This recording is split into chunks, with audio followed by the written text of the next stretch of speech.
இந்த திவாலி சீரீஸில் இன்றைக்கி நான் பண்ண போகிற ஸ்வீட் பாதாம் ஹல்வா. ஃபஸ்ட்டு ஒரு பவுல் எடுத்துகிட்டு நான் ஒரு 100 கிராம் அளவுக்கு பாதாம் எடுத்திருக்கேன்.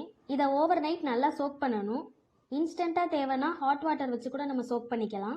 ஓவர் நைட் நல்லா சோக் ஆகவும் தோல் எடுத்துகிட்டு மிக்சி ஜாரில் போட்டு லைட்டாக அரைச்சி எடுத்துக்கணும். ரொம்ப பேஸ்ட் ஆகிட வேணாம். அப்புறம் ஒரு பேனில் 1 டம்ளர் பால் எடுத்துகிட்டு கொஞ்சம் சூடாகவும் அரைச்சி வச்சுருக்கிற பேஸ்ட்டை இதில் போட்டு வதக்கி விடணும். அப்புறம் ஒரு 1½ கப் அளவுக்கு நான் சுகர் சேர்த்துருக்கேன். சாஃப்ரான் பவுடர் இல்லைன்னா மஞ்சத்தூள் ஒரு பிஞ்ச் சேர்த்துக்கலாம். சேர்த்துட்டு நல்லா வதக்கி விடணும். நல்லா ஓரளவுக்கு ஹல்வா கன்சிஸ்டன்சி வரவும் நெய் ஆட் பண்ணணும். லோ ஃப்ளேமில் வச்சு நல்லா கிளறி விடணும். அப்புறம் லாஸ்ட்டாக ஸ்டவ் ஆஃப் பண்ணிவிட்டு ஒரு ஸ்பூன் நெய் சேர்த்துட்டு பிளேட்டிங் பண்ணிடலாம். ரொம்பவே சாஃப்டாக டேஸ்டியான பாதாம் ஹல்வா எப்படி பண்ணுறதுன்னு இந்த வீடியோவில் நம்ம பார்த்தோம். நீங்களும் கண்டிப்பாக உங்கள் வீட்டில் ட்ரை பண்ணி பாருங்கள்.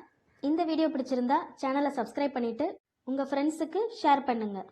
Thanks for watching. Ta-ta.